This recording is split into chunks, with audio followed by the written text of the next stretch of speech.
আদম আলাইহিস সালাতু ওয়াস সালামকে আল্লাহ তৈরি করবেন, সৃষ্টি করবেন। ফেরেশতাদেরকে বললেন, ও ফেরেশতারা, আমি আদমকে তৈরি করব, আমি সৃষ্টি করব। ফেরেশতারা তোমরা কি বলো? আল্লাহ, এক জাতিরে আপনি বানাইছিলেন, তারা কি পরিমাণ রক্তপাত করেছে, আহাম্মকি করেছে, কি পরিমাণ বিশৃঙ্খলা করেছে আমরা দেখছি। আবার কি আপনি এমন কোন সত্তা বানাইতে যাচ্ছেন যারা ফ্যাসাদ তৈরি করবে, রক্তপাত করবে? আল্লাহ রাব্বুল আলামিন জবাব দিলেন, ইন্নী আ'লামু মা লা তা'লামুন, আমি যা জানি তোমরা তা জানো না। এরপর আল্লাহ রাব্বুল আলামিন আদমকে তৈরি করলেন। ওয়া আল্লামা আদামাল আসমাআ কুল্লাহা সুম্মা আরাদাহুম আলাল মালাইকা। জোরে বলেন আল্লাহু আকবার। আদমকে বানানোর পর আল্লাহ তাআলা বললেন, আদম, যে নামগুলো তোমরা শিখাইছি একটু বলো দেখি। আদম সব নাম প্রকাশ করে দিয়েছে। ফেরেশতারা তাকায় রয়েছে, কয় ডাকি, বলে ডাকি। তা আল্লাহ রাব্বুল আলামিন বললেন, দেখো আমার আদম, আল্লাহু আকবার, আল্লাহ শিখিয়েছেন। যেই জ্ঞান আদমের ছিল না আল্লাহ জানাইছেন, আদম পেয়েছে। সুতরাং আদম দুনিয়ায় যাওয়ার পরে এই জ্ঞানগুলো প্রকাশ করবে মানুষের মধ্যে। আল্লাহ রাব্বুল আলামিন যে জ্ঞান আদমকে জানিয়েছেন, সেই জ্ঞান প্রচার প্রসার করার পরে আল্লাহর সন্তুষ্টি অর্জন করবে। আল্লাহ যদি কাউকে জানান তবে সে জানে, আল্লাহ না জানাইলে কারো জানার সম্ভাবনা নাই, এটা সম্ভব না। তাহলে ও আল্লাহ রাব্বুল আলামিন আদমকে সৃষ্টির পরে কিন্তু এটা নির্ধারণ করে দিয়েছেন কি? আদম আলাইহিস সালাতু ওয়াস সালামকে সৃষ্টি করার পরে যে যাকে আল্লাহ ইচ্ছা করেন তাকে জ্ঞান দান করেন। মাইয়ুরিদিল্লাহু খায়রা ইয়াফাক্কিহু ফিদ্দিন, যাকে আল্লাহ যার কল্যাণ চান তাকে দ্বীনের কল্যাণকর জ্ঞান দান করেন। সুবহানাল্লাহ বলেন। কি মাটি দিয়ে বানাইছে আদমকে? সুবহানাল্লাহ। রব্বুল আলামিন কি মাটি দিয়ে বানাইলেন? ওয়া ইদ ক্বালা রাব্বুকা লিল মালাইকাতি ইন্নী খালিকুম বাশারাম মিন সালসালিম মিন হামাইম মাসনুন। সুবহানাল্লাহ বলেন। স্মরণ করো যখন তোমার প্রতিপালক ফেরেশতাদেরকে বললেন, আমি কালো পচা শুষ্ক ঠনঠনে মাটি থেকে মানুষকে সৃষ্টি করব। সুবহানাল্লাহ বলেন। মাটির কালার হচ্ছে কালো, কি? আরেকটা হচ্ছে শুষ্ক, আরেকটা হচ্ছে ঠনঠনে। গ্রাম থেকে যারা এসেছেন, শহরের না, গ্রামের ওরা দেখেছেন, নদী নালায় যখন কাদা মাটি হয়, এই যে পানি চলে যাওয়ার পরে যখন একেবারে চৈত্র মাসে মানে রোদ পড়ে, এই কাদা কালো মাটিটাও দেখবেন একেবারে পাথরের মতো শক্ত ঠনঠনে হয়ে যায়, ঠিক কিনা? আল্লাহ বলছে, এরকম কালো পচা শুকনো ঠনঠনে মাটি থেকে আমি আদমকে তৈরি করছি। কি মাটি? ঠনঠনে মাটি। এজন্য আমাকে মনে হয় গায়ে এত শক্ত, নাকি? না, এটা আদমকে আল্লাহ বানাইছে। 2 নাম্বার, কেমন মাটি দিয়ে আল্লাহ বানাইছে?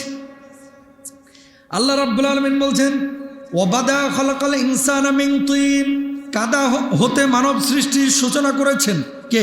আল্লাহ। কাদা দিয়ে মানুষকে বানিয়েছেন। 3 নাম্বার হচ্ছে ইন্না খালাকনাহুম মিন তিনিল লাযিব, নিশ্চয় আমি মানব সৃষ্টি করেছি আঠালো মাটি থেকে। তাহলে প্রথম বললো শুকনো ঠনঠনে মাটি, 2 নাম্বার হচ্ছে কাদাযুক্ত মাটি, 3 নাম্বার হচ্ছে আঠালো মাটি। মুফাসসিরিনরা কি বলতেছে, কেমন আঠা? অনেক সময় দেখবেন রাত্রিবেলায় আটা খামির করে রাখলে সকালবেলায় একটা আঠালো ভাব তৈরি হয়, আঠালো ভাব তৈরি হয়। কয় কাদাগুলো যখন এই যে আপনাদের, এটা তো উত্তম উদাহরণ, এই জামগড়া রাস্তা দিয়ে হাঁটতে হাঁটতে হাঁটতে পেঁচ পিছে মাটি হয়ে যায়, কিছু সময় কাদা হয়ে যায়। ঠিক এইরকম মাটি থেকে আল্লাহ তৈরি করছে। সুবহানাল্লাহ বলেন। এরপরে 3 নাম্বার গেল। 4 নাম্বার কেমন মাটি? ওয়ালাকাদ খালাকনাল ইনসানা মিন সালসালিম মিন হামাইম মাসনুন, দুর্গন্ধযুক্ত শুষ্ক ঠনঠনে মাটি থেকে। এরপর আল্লাহ বলছে, ফাইদা সাওয়াইতুহু ওয়া নাফাখতু ফীহি মির রূহি ফাকাউ লাহু সাজিদিন, আমি তাকে সুষম করব এবং তাতে আমার রূহ সঞ্চার করব, তখন তোমরা তার প্রতি সেজদা অবনত হবে। জোরে বলেন সুবহানাল্লাহ। এখন ফেরেশতা জিবরিল আমিনকে আল্লাহ তাআলা বললেন, এই জিবরিল আমিন, মাটি নিয়ে আসো। আল্লাহ, কোন থেকে নিয়ে আসবো, কোথা থেকে নিয়ে আসবো? ও জিবরিল আমিন, যাও যাও যাও, দুনিয়ার বিভিন্ন প্রান্ত থেকে মুষ্টিবদ্ধ করে মাটি নিয়ে আস। জিবরিল আমিন সিরিয়া থেকে মাটি নিল, ইয়ামান থেকে নিল, আরব থেকে নিল, হিন্দ থেকে নিল, গোটা দুনিয়া থেকে কিছু মাটি নিল। নেওয়ার পর আল্লাহর সামনে পেশ করলো। আল্লাহ রাব্বুল আলামিন এই সমস্ত মাটির মিশ্রণগুলো একত্রিত করে আদমকে বানাইলেন। এই জন্য কোনো মুফাসসির বলতেছেন, যেহেতু সারা পৃথিবীর মাটির একটা প্রভাব আছে, আফ্রিকার মানুষ কালো, ঠান্ডা দেশের ইউরোপের মানুষ সাদা, আর বাংলাদেশের মানুষ হচ্ছে শ্যামলা বর্ণের বাদামি কালারের। যেহেতু মিশ্রণের মাটি দিয়ে আদমকে বানিয়েছেন আল্লাহ রাব্বুল আলামিন, এই জন্য আদম সন্তানকে নানান আকৃতির কালারের বানিয়েছে। বুঝছেন নি? এই যে বিভিন্ন জায়গা থেকে মাটি নিয়ে গেছে না, এই জন্য কেউ কালো, কেউ সাদা, কেউ শ্যামলা, কেউ মানে একটু হলদেটে, এক একজন এক এক জায়গায় এক এক রকম। এখন আপনি বলবেন হুজুর কালার সাথে ধলার বিয়ে হয়েছে, বউ ফর্সা জামাই হয়েছে একেবারে কালো, এরকম হয় না অনেক সময়? বউ ফর্সা জামাই কালো, ছেলে না ফর্সা হয়েছে না কালো হয়েছে, জামাই বউ দুইজনই একেবারে আপেলের মতো লাল টকটকিয়া, বাচ্চা হয়েছে কালা চান। কথা কয় আছে না নাই? জামাই বউ দুইটাই সুন্দর, বাচ্চা হয়েছে কি চান? কালা চান। এমন কালো হাসলে দাঁত ছাড়ার কিছু দেখা যায় না। কারণটা কি? এটারও একটা ব্যাখ্যা আছে। রব্বুল আলামিন কি বলছেন খেয়াল করেন, সূরা 3-এর মধ্যে, সবাই জানেন, আমার সাথে পড়েন, লাকাদ খালাকনাল ইনসানা ফি আহসানি তাকওয়িম। আল্লাহু আকবার। আমি সুন্দর আকার আকৃতি দিয়ে মানুষকে তৈরি করেছি। সুন্দর আকার আল্লাহ রাব্বুল আলামিন দিলেন। বাপ মা দুইজনে সুন্দর, ছেলে কেন কালো হয়? বাপ মা দুইজনে কালো, ছেলে হয়েছে একেবারে লাল টুকটুকে আপেলের মতো। কারণটা কি? মুফাসসিরিনরা ব্যাখ্যা করছেন, বিশেষ করে ইবনে কাসির রাহিমাহুল্লাহ তার তাফসীরে উল্লেখ করছেন, জেনেটিক্যাল একটা বিষয় আছে। ওই ছেলের বাপের বাপ অথবা ওই ছেলের মায়ের মা অথবা মায়ের মা, তার মা, তার মা, তার মা, তার বাপ, তার বাপ, তার বাপ, ওই বংশের কেউ না কেউ ওই কালারের কালো ছিল অথবা সাদা ছিল। আল্লাহ রাব্বুল আলামিন ওই বংশের চিহ্ন এই ছেলের মাধ্যমে দেখিয়ে দিয়েছেন, রেখে দিয়েছেন। জোরে বলেন সুবহানাল্লাহ। বুঝছেন নি? আপনার পরদাদার চেহারা আপনি দেখেছেন? দাদার বাবার বাবার বাবা, এর নামও কেউ জানেন না আপনারা। কথা বলেন না কেন? দাদার বাবার বাবার বাবা মানে পরদাদার বাপের নামও আপনি জানেন না, তো এর চেহারা কি আপনি জানেন? জানেন না। এটা সম্ভব না। দুনিয়া কত ক্ষণস্থায়ী খেয়াল করেন। গুরুত্বপূর্ণ পয়েন্ট, খুবই গুরুত্বপূর্ণ। মাত্র 200 বছর আগের কথা, মাত্র 200 বছর। কয়শো বছর? আপনার দাদার বাপের বাপ জীবিত ছিলেন কয় বছর আগে? 200 বছর আগে। আপনি নামও জানেন না। ঠিক আজ থেকে 200 বছর পরে আপনার নামটাও আপনার নাতির নাতিও জানবে না। কথা বলেন ঠিক কিনা? কয়শো বছর? জোরে বলেন কয়শো? 200 বছর আগের কথা আপনি এখন জানেন না যে আপনার, অথচ দেখেন গা ওই আপনার পরদাদা এখানে 2 বিঘা জায়গা রেখে গেছে। কয় বিঘা? ওর 2 বিঘা আপনার দাদার বাপ পাইছে, ওখান থেকে আপনার দাদা পাইছে, আপনার দাদার থেকে আবার আপনার বাপে পাইছে, আপনার বাপের থেকে আপনি পাইছেন। ও বুড়ার লাগে একদিন দোয়াও করে না, ঠিক কিনা? ও বুড়ার লাগে একদিন দোয়াও করে না। ঠিক আপনিও তাই। যার জন্য মাল কামাইতেছেন, ঠিকই আপনার ছেলের ছেলের ছেলে ওই 4 জন আসার পরে আপনার হাড় ভাঙা পরিশ্রম করা পয়সা খাবে, খালি ঘুরবে, আপনার জন্য একটু দোয়াও করবে না। এই জন্য নিজের কবর নিজেরই গুছাইতে হবে, নিজের আমল নিয়ে নিজেরই কবরে ঢুকতে হবে, ঠিক কিনা? কারো উপর নির্ভরশীল হওয়া যাবে। আপনি চিন্তা করেন হয়তোবা যে আমার ছেলেটা আমার জন্য অনেক কিছু করবে, আপনার ছেলে হয়তোবা করবে, তার ছেলে হয়তোবা করবে, কিন্তু তার ছেলে আর করবে না। সে জানে না আপনার দাদা কি ছিল, আপনার দাদার বাপ কি ছিল, কেউ জানবে না, কেউ করবে না। এই জন্য আল্লাহ রাব্বুল আলামিন আদম আলাইহিস সালাতু ওয়াস সালামকে খেয়াল করেন সব শিখিয়ে দিলেন, নাম শিখিয়েছেন। এরপর আল্লাহ রাব্বুল আলামিন ওই সমস্ত ফেরেশতারা যারা সামনে ছিল, আল্লাহ রাব্বুল আলামিন বলছেন, ও ফেরেশতারা, ওয়া ইদ কুলনা লিল মালাইকাতি ইসজুদু লি আদামা ফাসাজাদু ইল্লা ইবলিস। রাব্বুল আলামিন সমস্ত ফেরেশতাদেরকে বললেন, ফেরেশতারা, এই মুহূর্তে আমার আদমকে আমি তৈরি করেছি, আমার আদমের সামনে তোমরা সাজদা বানাতে হও। সমস্ত ফেরেশতারা সেজদায় লুটায়া পড়ল, কিন্তু এক জালেম সেজদা বানাতে হইল না। তার নাম হচ্ছে মিস্টার ইবলিস। নাউজুবিল্লাহ বলেন। ইবলিস কেন সেজদা করলো না? আবা ওয়াস্তাকবার। 2টা কারণে। কয়টা? 1 নম্বর হচ্ছে অহংকার। কি অহংকার? আল্লাহ আপনি না আমার আগুন দিয়ে বানাইছেন, ওরা দেখি মাটি দিয়ে বানাইছেন, তো আগুনের গতি হচ্ছে ওপরে না নিচে? একটু কথা বলেন, আগুনের বুঝতে হবে আগুনের গতি ওপর না নিচে। যখনই আগুন জ্বালাবেন খালি দেখবেন দাও দাও করে উপরে উঠতেছে। মাটি আকাশে নিক্ষেপ করেন, গতি নিচে না উপরে? নিচে। ওর যুক্তি হলো কত বড় বাটপার। ওর যুক্তিটা হলো আগুনের গতি তো ওপরের দিকে, আমি কোটি কোটি বছর তোমার এই আসমানে সিজদা দিয়েছি, আমার এই জগতের এমন কোনো স্পেস নাই যেখানে আমার কপাল পড়ে নাই, তা আমি তো ইবাদত বন্দেগী করছি, ওরে আবার বানানোর দরকারটা ছিল কি? এই বদমাইশ তোরে কইব কি লেগে বানাইছে?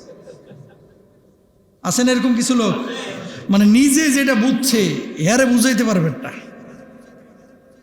ওই দুই ব্যক্তি প্রতিযোগিতা এই বাজি ধরছিল, আমারও যদি এটা তুমি বুঝাই দিতে পারো তাহলে আমার বাড়িটা তোমার নামে লিখে দেবো। তো পাশ থেকে বউ বলতেছে, কি বাজি ধরলো, এটা তো আমি তোমার বুঝাই ফেলতে পারি, বাড়ি তো মনে হয় হারবা আজকে। ও বুঝায় লোক না। কে? হ্যাঁ আমার বুঝায় সারবে। আমি কোনো বুঝি নাই। ও কিয়ামত পর্যন্ত ওরে বুঝানো যাবে না। কথা বলেন ঠিক কিনা? তো ইবলিসের যুক্তি হচ্ছে আমি তো আগুন থেকে আমার বানানো হয়েছে। ও আপনারা হয়তো অনেকে বুঝতেছেন না, ইবলিস হচ্ছে কানামিনাল জিন। কি থেকে? জিন থেকে। তো এই ইবলিস জিনকে আল্লাহ তাআলা বানাইছে কি দিয়া? মাটি দিয়া না, কিন্তু আগুন দিয়া। কি দিয়া? কোন আগুন? মোমবাতি জ্বালানোর পরে দেখবেন মোমবাতির আগুন যে হলদেটে ভাব, ধোয়া এবং হলদেটে ভাবের মাঝখানে একটা সাদা অংশ থাকে, এই সাদা অংশ দিয়ে আল্লাহ তাআলা জিনকে বানাইছে। সুবহানাল্লাহ বলেন। তো ইবলিসের কথা হচ্ছে আমারে বানাইছে আগুন দিয়ে, আমি কেন মাটির এই আদমকে সিজদা করব? আর রব্বুল আলামিন বললেন, তাহলে কি তুই সিজদা করবি না? না, আমি সিজদা করতে পারবো না। আবা ওয়াস্তাকবারা ওয়া কানা মিনাল কাফিরিন। যেমনি অস্বীকার করল আল্লাহ রাব্বুল আলামিন তারা বললেন, গেট আউট, বাইর হয়ে যায় এখান থেকে। আদম আলাইহিস সালাতু ওয়াস সালাম যখন সিজদা সমস্ত ফেরেশতারা করল, আল্লাহ রাব্বুল আলামিনের আদেশের অবাধ্য হয়ে যাওয়ার পরে আল্লাহ রাব্বুল আলামিন যখন তাকে কাফেরদের অন্তর্ভুক্ত করে দিল, ইবলিসকে, ইবলিস তখন চ্যালেঞ্জ করলো, লক্ষ কোটি বছর ইবাদত বন্দেগী করার পরেও যেহেতু আমি বিতাড়িত হয়ে গেলাম, আমি আপনার সৃষ্টি করা এই আদম সন্তানের একটারও ঠিক রাখবো না, জাহান্নামে নেব। আমার আল্লাহ বলল, তুই ওদেরকে ওয়াসওয়াসা দিয়া জাহান্নামের কাম করাইবি। আমি আল্লাহ রাব্বুল আলামিন রহমান রহিম গাফফার সাত্তার, আমি আল্লাহ রাব্বুল আলামিন আমার বান্দাদেরকে ক্ষমা করে জান্নাত দিয়ে দেব। আল্লাহর ক্ষমা বড় না ছোট? তুই ওয়াসওয়াসা দিয়ে পাপ করাবি, আমার বান্দা নামাজ পড়বে, আমার বান্দা ওযু করবে, আমার বান্দা আউযু বিল্লাহি মিনাশ শাইতানির রাজিম পড়বে, আমার বান্দা লা হাওলা ওয়ালা কুওয়াতা ইল্লা বিল্লাহ পড়বে, আমার বান্দা রাত্রিবেলায় শেষ রাত্রে উঠে চোখের পানি ছেড়ে ছেড়ে কান্নাকাটি করবে, আর মাবুদকে বলবে, মাবুদ আমি ভুল করেছি, আপনি আমারে মাফ করে দেন।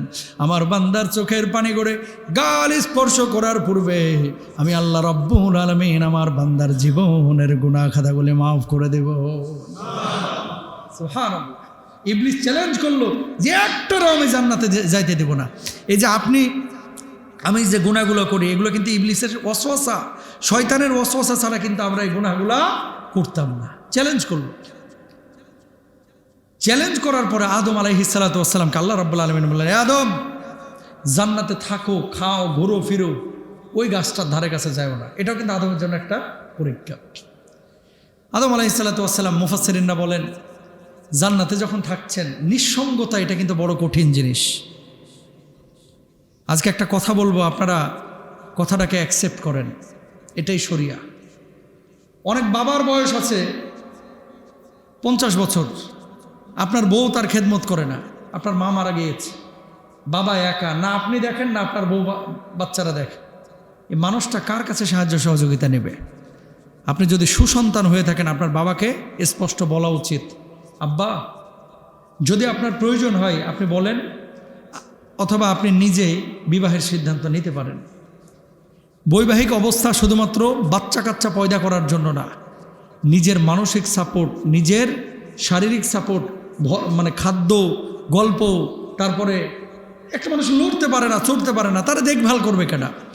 তো এই জায়গায় ওই সমস্ত মুরব্বীদেরকে বা বাবাদেরকে বলা উচিত যে আপনার প্রয়োজন যদি হয় আপনি বিয়ে শাদী করতে পারেন, এটাকে নেগেটিভলি দেখার কোনো সুযোগ নাই। কিন্তু আমাদের সমাজে মানুষ মনে করে বাপে বিয়ে করলে তো সম্পদে আরেকজনের হক চলে আসবে, হাত পড়বে, এই জন্য অনেকে এই ব্যাপারটাকে জেনাকে সহজ মনে করে কিন্তু বিয়েকে সহজ মনে করে না। বাবার বয়স 45, 50, সহ্যই করতে পারে না। আপনার মা বয়স হয়েছে, আপনারা খেদমত করতেছেন না, তো মা যদি একজনকে বিয়ে শাদী করতে চায় লাইফ পার্টনারের জন্য, এটা জায়েজ। এখন আপনি বলবেন যে সমাজ কি বলবে? শুনেন, আপনি যখন প্যারালাইজড হয়ে পড়ে থাকেন, সমাজ কিন্তু আপনার ধারে যায় দাঁড়ায় না। আপনি যখন ক্ষুধার্ত, সমাজ কিন্তু সবাই নিয়ে এসে আপনার পেটে ভাত তুলে দেয় না। কিছু জিনিস আছে যেই জিনিসগুলো আল্লাহ এই জন্য বৈধতা দিয়েছেন। এই সমাজের দৃষ্টিভঙ্গি পরিবর্তন করা দরকার। একাকিত্ব, নিঃসঙ্গতা, এটা কত বড় কঠিন জিনিস। এই যে মুরব্বীরা যাদের স্ত্রী মারা গিয়েছে, ওনারা জানে যে সব কিছু বেটার বউ কিন্তু আপনার বুঝবে না যেটা আপনার বউ বুঝতো। কথা বলেন না কেন? সব কিছু আপনার এই যে স্ত্রীর যিনি স্বামী, উনি যেটা বুঝতো সব কিছু ছেলেরা বুঝবে না। কিছু জিনিস আছে ইন্টারনাল। তো একটা মানুষ কি এইভাবেই চলে যাবে? আদম আলাইহিস সালাতু ওয়াস সালাম কেন এই কথাটা আসলো? জেনাটাকে কঠিন করেন, জেনা হারাম, হারামে বিয়েটাকে সহজ করেন। এই জামানা চলতেছে জেনা সহজ, বিয়ে কঠিন। একাধিক বিয়ে করলে এটাকে সমালোচনা, কিন্তু ওই বেটা যে বারবার হোটেলে এই দিক সেদিকে যে আকাম কুকাম করতেছে, মদ গেলতেছে, এগুলোকে কিন্তু সমালোচনা করে না। আছেন এরকম? হারাম হারামি, হালাল মনে করবেন না। আদম আলাইহিস সালাতু ওয়াস সালামকে সৃষ্টি করার পরে জান্নাতে শুয়ে রয়েছে, একবার এদিক যায়, একবার এদিক যায়, এদিক যায়, ওদিক যায়, ভাল লাগে না। কে একটা সঙ্গী ছাড়া কেমন যেন মন মরা লাগে। কারোর সাথে গল্প করার নাই, একটু আড্ডা দেওয়ার নাই, একটু খোশ মেজাজে কথা বলার নাই। আল্লাহ রাব্বুল আলামিন চিন্তা করলেন, আদম বুঝছি তোমার লাগে একটা কিছু বানাইতে হবে। সঙ্গে সঙ্গে আদম আলাইহিস সালাতু ওয়াস সালামের পাজর থেকে আল্লাহ রাব্বুল আলামিন সঙ্গে হাওয়াকে বানায় ফেললেন। জোরে বলেন সুবহানাল্লাহ। ইয়া আদম উসকুন আনতা ওয়া যাওজুকাল জান্নাহ। আল্লাহ বললেন, এই আদম, এবার হাওয়াকে নিয়ে একসাথে থাকো, খাও, ঘুরো ফিরো, জান্নাতের নাজ নিয়ামত ভক্ষণ করো, ওই গাছের কাছে যাও না। ওই যে ইবলিস চ্যালেঞ্জ করছিল, ও চিন্তা করতেছে, এই তোর লাগে আজকে আমি বিতাড়িত শয়তান, তরে তো আমি এত সহজে ছাড়বো না। আচ্ছা, কি করছে? যেই জায়গায় আদম আলাইহিস সালাতু ওয়াস সালাম হাওয়াকে আল্লাহ তাআলা রেখেছিলেন, ওই জায়গায় ঢুকার মতো সক্ষমতা আল্লাহ তাআলা ইবলিসকে দিয়েছিলেন। যাওয়ার পরে বলতেছে, আদম এখানে থাকতে তোমার ভাল লাগতেছে না খারাপ লাগতেছে? ভাল লাগতেছে। সারা জীবন তো তোমার আল্লাহ এখানে রাখবে না, তোমারে একসময় কিন্তু তাড়াইয়া দিবে। তখন হাওয়া বলছে যে যদি এই জায়গাটায় চূড়ান্তভাবে স্থায়ীভাবে আমরা থাকতে চাই, কি করার আছে? কয়েকটা গাছ আছে, এই গাছের ফল যদি খাও সারা জীবন এখানেই থেকে যাওয়া ফেরেশতাদের মতো। নাউজুবিল্লাহ বলেন না? দেখেন, এই জান্নাতে এই গাছের কাছে যাওয়া বা ফল ভক্ষণের জন্য আদম নবী কিন্তু প্রথমে উৎসাহী হয় নাই। হয়েছে কে? আদম নবীর বউ কে? আমাদের আদিমাতা হাওয়া আলাইহিস সালাতু ওয়াস সালাম, আমাদের আদিমাতা। আরেকটা কথা হোপ দিয়েছে, যদি এই গাছের ফল ভক্ষণ করো তাহলে আল্লাহ তাআলা তোমাদেরকে আর মানুষ রাখবে না, ওই ফেরেশতাদের মতো আল্লাহ তাআলা তোমাদেরকে বানিয়ে দেবে। এই কথা বলেছে। যখন এই কথা বলেছে, হাওয়া আলাইহিস সালাতু ওয়াস সালাম আদম নবীকে বলা শুরু করেছে। যাই হোক, এটা আল্লাহর ইশারা। আদম আলাইহিস সালাতু ওয়াস সালাম ভুল করে হোক অথবা পরীক্ষায় ফেল করে হোক এসে জান্নাতের ওই গাছের ফল ভক্ষণ করেছে। মনে রাখবেন, আমাদেরকে মানুষকে বলা হয় কি? ইনসান। মানুষকে বলা হয় নাস। নিসিয়ান থেকে কিন্তু নাস, এই শব্দের অর্থ হচ্ছে ভুল করা। মানুষ প্রথম ভুল করেছে, এই জন্যই মানুষকে ইনসান বলা হয়ে থাকে, নাস বলা হয়ে থাকে। জোর বলেন আল্লাহু আকবার। ফল ভক্ষণ করার পরে আল্লাহ তাআলা এবার আদম আলাইহিস সালাতু ওয়াস সালামকে, কি আদম এটা কি করলা তুমি? আর তো তোমার জান্নাতে জায়গা নাই, এবার চলে যাও দুনিয়ার বুকে। সুবহানাল্লাহ বলেন। ফাতালাক্কা আদম মির রাব্বিহি কালিমাতিন ফাতাবা আলাইহি। যেমনি আল্লাহ রাব্বুল আলামিন জান্নাত থেকে বের করে দিলেন, এবার আদম আলাইহিস সালাতু ওয়াস সালামের বুঝ এসেছে, হাই কি করলাম? আদম হাওয়া, না না, আর জান্নাতে থাকা যাবে না, এখন দুনিয়ার দিকে তোমরা চলে যাও। আদম আলাইহিস সালাতু ওয়াস সালামকে জান্নাত থেকে দুনিয়ার বুকে যেখানে নামানো হয়েছিল সেই জায়গাটি কেউ কেউ বলে শ্রীলঙ্কা, কেউ কেউ বলে ভারত, কেউ কেউ বলে হচ্ছে সিরিয়া, কেউ কেউ বলে হচ্ছে আরাফাতের ময়দান। হাওয়া আলাইহিস সালাতু ওয়াস সালামকে নামানো হলো জেদ্দায়। কোথায়? জেদ্দায়।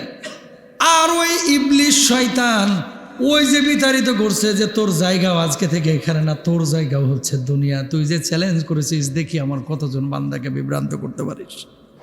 আল্লাহ রাব্বুল আলামিন ওই ইবলিসকে নিক্ষেপ করলেন হচ্ছে সিরিয়ায়। কোথায়?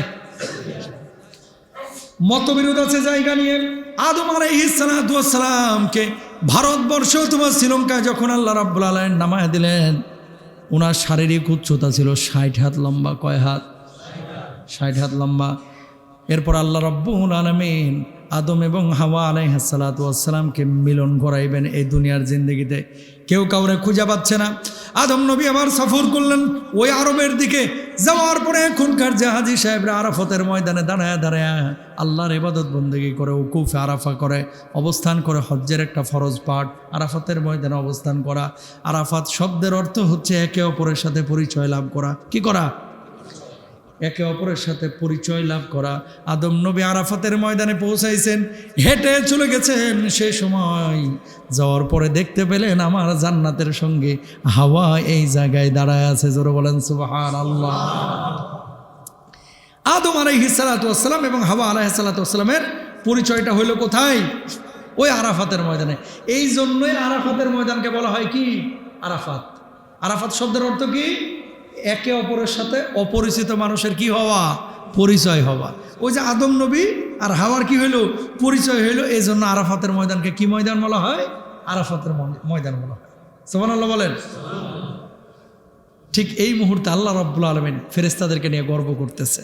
এই যে আপনারা এখন বসেছেন না, রাব্বুল আলামিন যখন বান্দারা ইফতার সামনে নিয়ে বসে, বান্দারা যখন নামাজে আসে, বান্দারা যখন আল্লাহর জন্য সাজদা অবনত হয়, এবার ফেরেশতাদেরকে আল্লাহ রাব্বুল আলামিন জবাব দেন, ইন্নী জাইলুন ফিল আরদি খলিফা ক্বালু তাজালু ফিহা মান ইফসিদু ফিহা।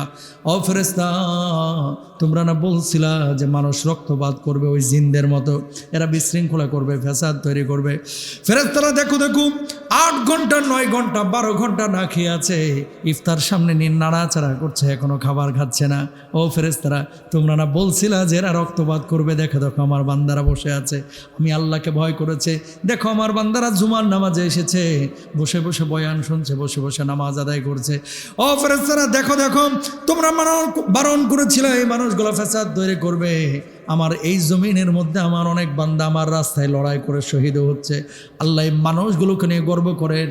আর ফেরেশতাদেরকে বলেন, ফেরেশতারা তোমরা সাক্ষী থাকো, যাদের ব্যাপারে রক্তপাত আর ফ্যাসাদের কথা বলেছিলা, আর এরা যে আমার গোলামি করছে, আমি আল্লাহ রাব্বুল আলামিন এই মানুষগুলোর জন্য জান্নাতের ফয়সালা করে দিলাম। এখন যে আপনি বসেছেন, আল্লাহ আপনাকে নিয়ে গর্ব করতেছে। আল্লাহু আকবার, জোরে বলেন। আপনি যে এখন নামাজ পড়তে এসেছেন, আল্লাহ আপনাকে নিয়ে গর্ব করছে। বাবা সন্তানকে নিয়ে গর্ব করে কখন? যে আমার ছেলেটা ম্যাজিস্ট্রেট হয়ে গেছে, আমার ছেলেটা বিসিএস ক্যাডার, হুজুর আমার ছেলেটা ব্রিটেনের স্পিকার, হুজুর আমার ছেলেটা বড় বুয়েটের একজন বড় টিচার, বুয়েটের বড় একজন টিচার, ঢাকা বিশ্ববিদ্যালয়ের অধ্যাপক। বাবা গর্ব করে না? আমার ছেলে বড় আলেম, আমার ছেলে বড় হাফেজ। কখন গর্ব করে? যখন বাবা সন্তানের উপরে সন্তুষ্ট হয়। সুবহানাল্লাহ বলেন। বাবা সন্তুষ্ট হলে যদি এত প্রশংসা করে, আল্লাহ যদি আমার উপরে খুশি হয়, তাহলে আল্লাহর প্রশংসা, আল্লাহ যদি আপনাকে আমাকে নিয়ে গর্ব করে, তাহলে আপনি আমি জাহান্নামে না, আপনি আমি জান্নাতে যাবই যাব ইনশাআল্লাহ। চায়ের দোকানে বসে যখন গীবত করেন, তখন কি গর্ব করেন নাকি লানত পড়ে? লানত। যখন মানুষকে ঠগান, লানত নাকি রহমত? লানত। যখন জেনা করে, লানত নাকি রহমত? লানত। প্রিয় ভাইরা আমার, এই জন্য আদম আলাইহিস সালাতু ওয়াস সালাম আর ইবলিসের মধ্যে পার্থক্যটা কি? এখন আপনার সাথে শয়তানের পার্থক্যটা কি? পার্থক্য একটা, আদম আলাইহিস সালাতু ওয়াস সালাম দুনিয়াতে আসার পর ওই যে আরাফাতের ময়দান, হাওয়া আলাইহিস সালাতু ওয়াস সালামের সাথে দেখা হলো। আল্লাহ রাব্বুল আলামিন রাগান্বিত হয়েছেন, আমাদেরকে জান্নাত থেকে দুনিয়ায় পাঠিয়ে দিয়েছেন। এখন আমাদের কি করতে হবে? আদম নবী বললেন, তওবা ছাড়া কোনো উপায় নাই, ক্ষমা চাইতে হবে আমার রবের কাছ থেকে। যদি আমার রব না মাফ করে, তাহলে তো দুনিয়াতেও আমরা টিকে থাকতে পারবো না। আদম আলাইহিস সালাতু ওয়াস সালাম হাওয়াকে বললেন, হাওয়া কি খাওয়াইলা? তুমি যদি না বলতাম তো যাইতাম না। তো যাই হোক, ভুল হয়ে গেছে, আল্লাহর কাছে ক্ষমা চাই। ক্ষমা কিভাবে চাইতে হবে সেটা আমার আল্লাহ রাব্বুল আলামিন আদম আলাইহিস সালাতু ওয়াস সালামের মাধ্যমে আমাদেরকে শিখিয়ে দিলেন।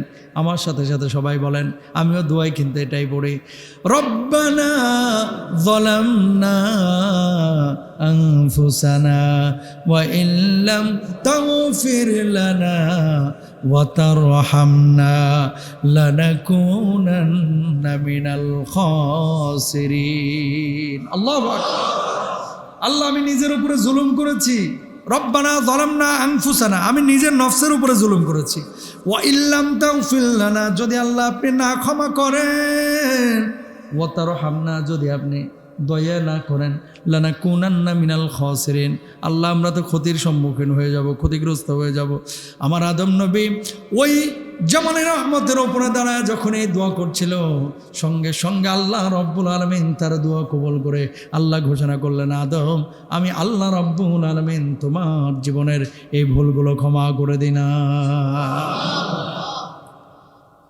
তো যেই দোয়া করে আমার আদম নবী ক্ষমা পেয়েছে এই দোয়া করে আপনি আমি ক্ষমা পাবো ইনশাআল্লাহ বলেন লা তাকনাতু মির রাহমাতিল্লাহ আল্লাহর রহম থেকে নিরাশ হবেন না এই যে আপনারা অনেকে বলেন যে হুজুর জীবনে এত পাপ আল্লাহ কিভাবে ক্ষমা করবে লজ্জা লাগে আল্লাহর কাছে এখন হাত তুলতে অনেক ভাইরা কিন্তু এটা বলে যে হুজুর আল্লাহর কাছে হাত তুলতে লজ্জা লাগে কিভাবে হাত তুলব লজ্জা লাগার কিছু নাই ৯৯টা খুন করার পরে যদি আল্লাহ মাফ করে দেয় একজন নর্তকী মহিলা রাস্তার একটা কুকুরকে পানি পান করিয়েছিল আল্লাহ যদি তাকে মাফ করে দেয় আপনাকে আমাকেও আল্লাহ মাফ করবেন ইনশাআল্লাহ বলেন লা তাকনাতু মির রাহমাতিল্লাহ কে বলেছে আল্লাহ আপনারা কি তৈয়ার করছে জাহান্নামে দেওয়ার জন্য আল্লাহ কি আপনাকে আমাকে বানাইছে জাহান্নামে দেওয়ার জন্য আল্লাহ আপনাকে আমাকে জাহান্নামে দেওয়ার জন্য বানায় নাই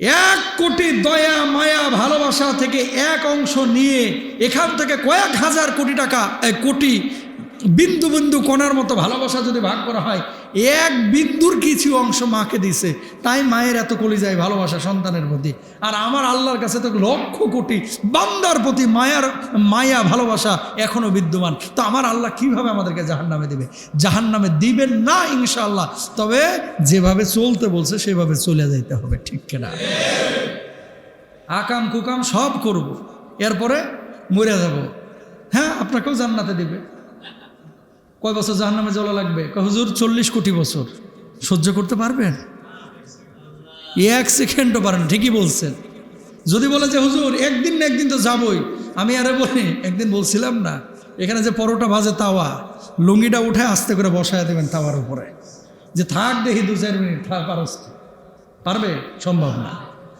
যেহেতু 2-1 মিনিট দুনিয়ার এই তাওয়ার গরম সহ্য হয় না চায়ের গরম সহ্য হয় না ফ্লাক্সের চা একটু গরম থাকলে মুখ পুড়ে যায় জাহান্নামের 40 বছর 40 কোটি বছর কিভাবে সহ্য করব কথা বলেন ঠিক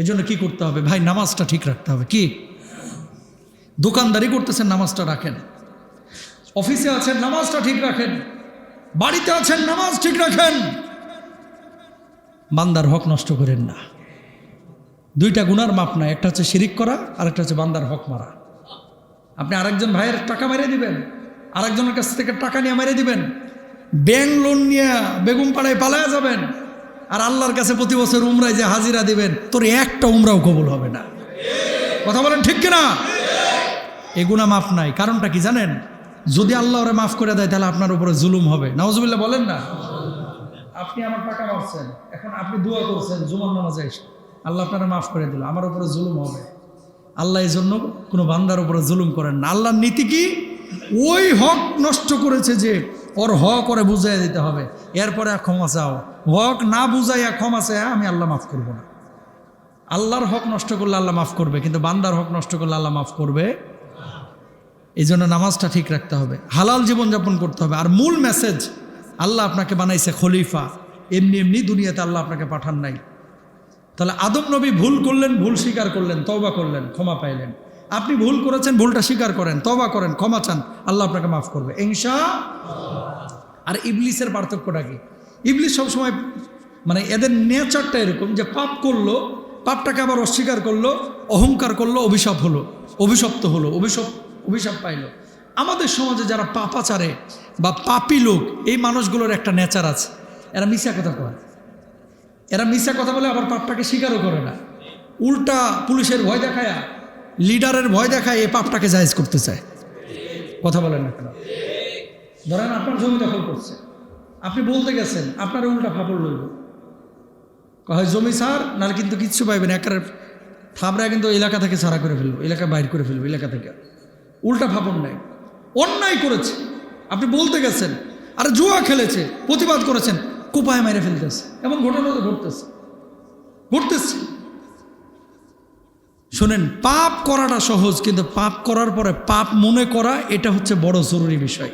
কিছু মানুষ পাপকে পাপ মনে করে না, আর কিছু মানুষ পাপ করার পরে পাপকে পাপ মনে করলে তওবার স্পিড আসে, তওবার জাগরণ ঘটে, ঠিক কিনা?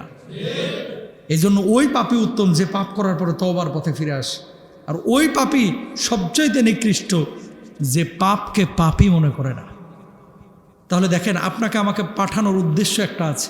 উদ্দেশ্যটা কি? খালিফা, আল্লাহ যে বিধানগুলো দিয়েছে এই বিধানগুলো বাস্তবায়ন করা। ওমা খালাকতুল জিন্না ওয়াল ইনসা ইল্লা লিয়াবুদুন। আল্লাহ আপনাকে আমাকে দুনিয়াতে পাঠাইছে ভাই টাকা পয়সার জন্য না। আল্লাহ আপনাকে আমাকে পাঠাইছে, আল্লাহ বলে নাই যে আমার কিছু রুটি রুজি দাও, আল্লাহ পাঠাইছে আমার গোলামিটা করো, এরপরে কবরে চলে যাও, কবরে যাওয়ার পরে দেখবা খালি সুখ আর সুখ, হাসরে উঠো, আমি তোমাদের জন্য জান্নাত নির্ধারণ করব। সহজ হিসাব, মাঝখানে যে কথাটা বলেছি, 200 বছর আগে আপনার পরদাদার নামও আপনি জানেন না, ঠিক 200 বছর পরে আপনার নাতিপুতির ছেলেমেয়েরা আপনার নাম জানবে না। তাহলে আমার কবরে আমাকেই যেতে হবে, আমার হাসরে আমাকেই দাঁড়াইতে হবে, আমার আমল নিয়ে আমাকেই যাইতে হবে, আমার প্রস্তুতি আমাকেই নিতে হবে। নামাজ ছাড়া যাবে, কোরআন পড়া শুরু করতে হবে, হালাল জীবনযাপন করতে হবে, হারামকে একেবারে ডাস্টবিনে নিক্ষেপ করতে হবে। সবাই বলেন ইনশাআল্লাহ। আল্লাহ তাআলা আমাদের তৌফিক দান করুন, সবাই বলেন আমিন। হাদা মা ইনদি ওয়াল ইলমু ইনদাল্লাহ আলাইহি তাওয়াক্কালতু ওয়া ইলাইহি উনীব ওয়া আখির দাওয়ানা আলহামদুলিল্লাহি রাব্বিল আলামিন।